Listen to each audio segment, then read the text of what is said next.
Hello everyone, today we will discuss the test of significance. This is the method of making the inferences to support or reject the claims based on the sample data. Every test of significance begins with the null hypothesis and alternative hypothesis. So here we will start with the parametric and the non-parametric test. Parametric test assume the certain property of the parent population from which we draw the sample, whereas non-parametric tests do not depend upon any such assumption about the parameters. Parametric tests require certain assumptions like sample size should be small or large, it should be normally distributed, means bell-shaped curve should be formed when we plot it on the graph. Mean variance can hold good before the parametric tests are applied. Parametric tests require interval and the ratio scale data, whereas non-parametric tests require nominal or ordinal scales and large number of observations are required. They are also known as distribution-free test. Here I am quoting some examples of the test. Important non-parametric tests are sign test, run test, Cruxell-Wallis test, Wilcoxon sign rank test, Mann-Whitney test and the Friedman test. Whereas important parametric tests include Z test, T test, chi-square test and F test. Now we will discuss two important tests of significance, that is Z test and T test.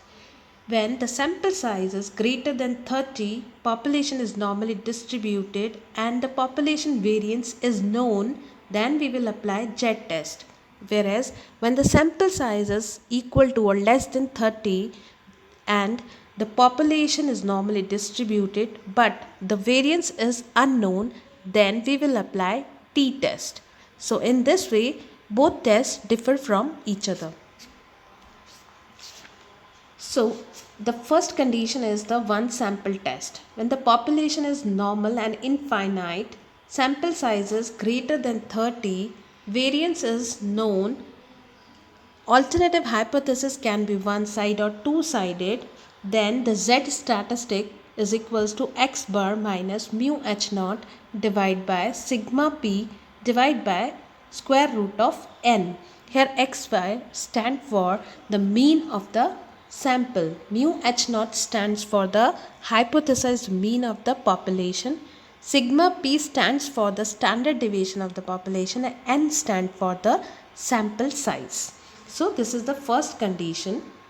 Second condition is when two samples are taken out from the same population, then the Z statistics is equals to x1 bar minus x2 bar divided by square root of sigma p square bracket 1 by n1 plus 1 by n2.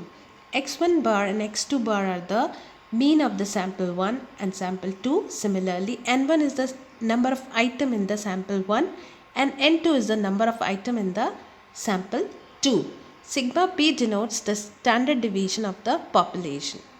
Third condition is when the two samples are taken out from the different population, then the Z statistics is equals to x1 bar minus x2 bar divided by under root of sigma p1 square by n1 plus sigma p2 square by n2. Sigma p1 and sigma p2 denote the standard deviation of the population 1 and 2. So Z test is the most frequently used test. Here are the notations. As I told you before, x bar is the mean of the sample, x1 bar is the mean of sample 1, x2 is the mean of sample 2. N is the number of item in the sample, n1 is the number of item in the sample 1, n2 is the number of item in the sample 2. Mu h naught is the hypothesized mean of the population, sigma p is the standard deviation of population and sigma s denotes the standard deviation of sample. Now we will discuss one illustrations. But before that, I will tell you that running a Z test will require 5 steps. First of all, you have to state the null hypothesis and alternative hypothesis. Then you have to choose the alpha level. Then find the critical value of Z in the Z table. Then calculate the Z statistics and then compare the Z statistics to the critical Z value and decide whether you support or reject the null hypothesis. Start. A sample of 400 male students is found to have a mean height of 67.47 inches. can it be reasonably regarded as a sample from the large population with a mean height of 67.39 inches and standard deviation of 1.30 inches? Test as 5% level of significance. So first of all, frame the null hypothesis and alternative hypothesis. Taking the null hypothesis that the mean height of the population is equal to 67.39 inches, whereas the alternative hypothesis will be the mean height of the population is not equal to 67.39 inches. Now that certain information are given in the question like x bar is equals to 67.47 inches, standard deviation of population is 1.30 inches, n is equals to 400. So assuming the population to be the normal, we will calculate the Z statistics. Now the value will be 1.231. Here the alternative hypothesis is two-sided. So we shall apply two-tailed test for determining the rejection region at the 5% level of significance. So the observed value of Z is 1.231, which lies in the acceptance region, as the acceptance region is from minus 1.96 to plus 1.96 at 5% level of significance. So we will conclude that the null hypothesis is accepted, and we will say that the given sample can be regarded to have been taken from the population with the mean height 67.39 inches and standard deviation of 1.30 inches at 5% level of significance. So in this way we can calculate the Z value. I hope you all are able to understand now how Z test can be applied. Another example, there are two cities, city A and city B, where mean monthly income is given, standard deviation of both sample are given, and size of the sample is also given.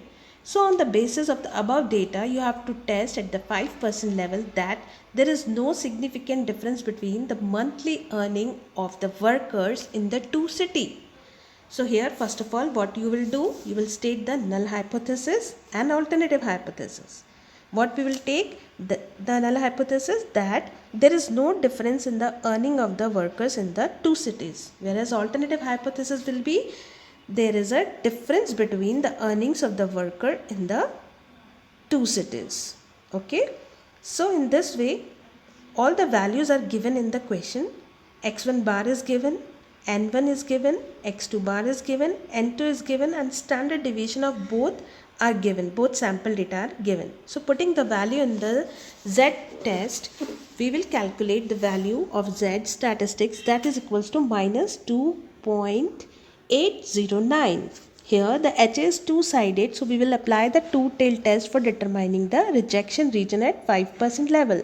Here the observed value of Z is minus 2.809, which falls in the rejection region. So we will reject the null hypothesis and conclude that the earning of the workers in two cities differs significantly. Okay, because our null hypothesis was that there is no difference. So here we are rejecting the null hypothesis and accepting the opposite one. So what we will say, that the earning of the workers in the two cities differ significantly. So in this way you can calculate the Z statistics when two samples are given. I hope you all are able to understand now what is Z test and how Z test can be run. Thank you so much for today.